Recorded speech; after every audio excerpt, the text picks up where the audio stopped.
আয়াত ৫৪।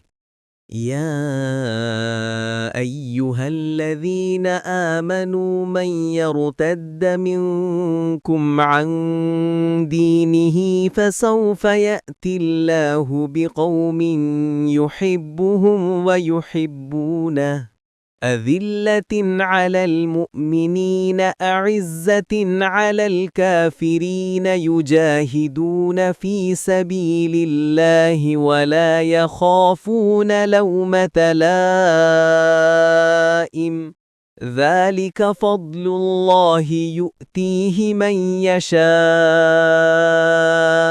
والله واسع عليم। অনুবাদ: হে মুমিনগণ, তোমাদের মধ্যে কেউ দিন থেকে ফিরে গেলে নিশ্চয়ই আল্লাহ এমন এক সম্প্রদায় আনবেন যাদেরকে তিনি ভালোবাসবেন, এবং যারা তাকে ভালোবাসবে তারা মুমিনদের প্রতি কোমল ও কাফিরদের প্রতি কঠোর হবে। তারা আল্লাহর পথে জিহাদ করবে এবং কোনো নিন্দুকে নিন্দার ভয় করবে না।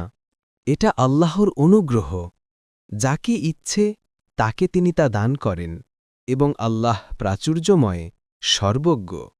তাফসির ১ নং ফুটনোটের বিবরণ। আব্দুল্লাহ ইবনে আব্বাস রাদিয়াল্লাহু আনহুমা বলেন, এ আয়াতে আল্লাহর পক্ষ থেকে কঠোর হুঁশিয়ারি দেয়া হচ্ছে যে যারাই আল্লাহর পথ ও তার দিন থেকে পিছু ফিরে যাবে তারা আল্লাহর কোনো ক্ষতি করতে পারবে না। আল্লাহ তাআলা তার দিনের জন্য নতুন কোনো জাতিকে এগিয়ে আনবেন। আয়াত আল আশআরী বলেন, যখন এ আয়াত নাজিল হল তখন রাসূলুল্লাহ সাল্লাল্লাহু আলাইহি ওয়াসাল্লাম বললেন, হে আবু মুসা, এরা হল তোমার সম্প্রদায়। আর রাসূল সাল্লাল্লাহু আলাইহি ওয়াসাল্লাম হাত দিয়ে ইশারা করছিলেন আবু মুসা আল আশআরীর দিকে। ২ নং ফুটনোটের বিবরণ। রাসূলুল্লাহ সাল্লাল্লাহু আলাইহি ওয়াসাল্লাম আমাদের মাঝে ভাষণ দিতে দাঁড়িয়ে বললেন, তোমাদের মধ্যে কারো হক জানা থাকলে সে যেন তা বলতে কাউকে ভয় না করে। বর্ণনাকারী আবু সাঈদ রাদিয়াল্লাহু আনহু এ হাদিস বর্ণনা করে কেঁদে ফেললেন। তারপর বললেন, আল্লাহর শপথ, আমরা অনেক বিষয় দেখেছি, কিন্তু ভয় করেছি। ৩ নং ফুটনোটের বিবরণ।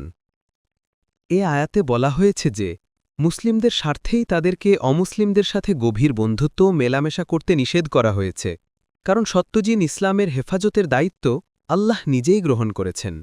কোনো ব্যক্তি কিংবা দলের বক্রতা ও অবাধ্যতা দূরের কথা, স্বয়ং মুসলিমদেরও কোনো ব্যক্তি কিংবা দল যদি সত্যি সত্যি ইসলাম ত্যাগ করে বসে এবং সম্পূর্ণ দিনত্যাগী হয়ে অমুসলিমদের সাথে হাত মিলায়, তবে এতেও ইসলামের কোনো ক্ষতি হবে না, হতে পারে না। মুসলিমরাও যদি দিনত্যাগী হয়ে যায়, আল্লাহ তাআলা তাদের জায়গায় অন্য কোনো জাতির অভ্যুত্থান ঘটাবেন। সে জাতির মধ্যে বেশ কিছু গুণ থাকবে। তাদের প্রথম গুণ হচ্ছে যে আল্লাহ তাআলা তাদেরকে ভালোবাসবেন এবং তারা নিজেরাও আল্লাহ তাআলাকে ভালোবাসবে।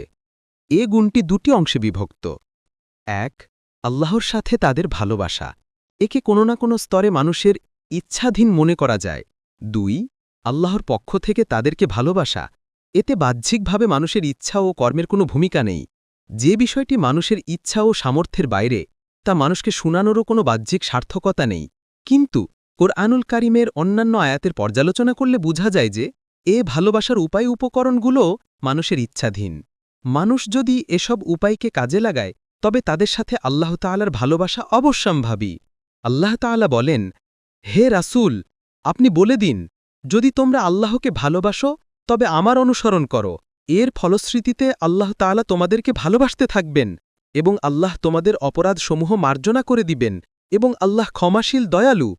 এ আয়াত থেকে জানা যাচ্ছে যে ব্যক্তি আল্লাহর ভালোবাসা লাভ করতে চায় তার উচিত জীবনের প্রতিটি ক্ষেত্রে এবং প্রতিটি পদক্ষেপে রাসূলুল্লাহ সাল্লাল্লাহু আলাইহি ওয়াসাল্লামের সুন্নাত অনুসরণে অবিচল থাকা। এমনটা করলে আল্লাহ তাআলা তাকে ভালোবাসবেন বলে ওয়াদা দিয়েছেন।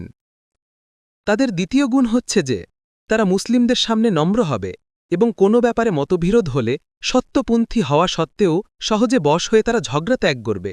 এ অর্থেই রাসূলুল্লাহ সাল্লাল্লাহু আলাইহি ওয়াসাল্লাম বলেন, আমি ওই ব্যক্তিকে জান্নাতের মধ্যস্থলে বাসস্থান দেওয়ার দায়িত্ব গ্রহণ করছি যে সত্যপন্থী হওয়া সত্ত্বেও ঝগড়া ত্যাগ করবে। আবু দাউদ ৪৮০০। মোট কথা, তারা মুসলিমদের সাথে স্বীয় অধিকার, কাজকারবারের ব্যাপারে কোনরূপ ঝগড়া বিবাদ রাখবে না। তাদের তৃতীয় গুণ হচ্ছে যে তারা কাফিরদের উপর প্রবল, শক্তিশালী ও কঠোর। উদ্দেশ্য এই যে তারা আল্লাহ ও তার দ্বীনের শত্রুদের মোকাবেলায় কঠোর ও পরাক্রান্ত শত্রুরা তাদেরকে সহজে কাবু করতে পারে না। উভয় বাক্য একত্রিত করলে সারমর্ম দাঁড়ায় এই যে তারা হবে এমন এক জাতি যাদের ভালোবাসা ও শত্রুতা নিজ সত্তা ও সত্তাগত অধিকারের পরিবর্তে শুধু আল্লাহ তার রাসূল ও দ্বীনের খাতিরে নিবেদিত হবে। একই বিষয়বস্তু সমন্বিত অন্য এক আয়াতে আল্লাহ বলেন, আশিদ্দা ও আলাল কুফফারি রোহামাউ, অর্থাৎ কাফিরদের প্রতি কঠোর এবং নিজেদের মধ্যে পরস্পরের প্রতি সহানুভূতিশীল। সূরা আল ফাতহ ২৯। তাদের চতুর্থ গুণ হচ্ছে যে তারা সত্য দ্বীনের প্রচার ও প্রসারের লক্ষ্যে জিহাদে প্রবৃত্ত হবে।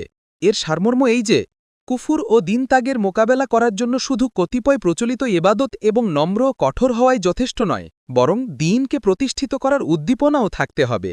উদ্দীপনাকে পূর্ণতা দেওয়ার জন্য পঞ্চম গুণ বলা হয়েছে, দ্বীনকে প্রতিষ্ঠিত ও সমুন্নত করার চেষ্টায় তারা কোনো ভর্ৎসনাকারীর ভর্ৎসনারই পরোয়া করবে না। ইবনে কাসির থেকে সংক্ষেপিত।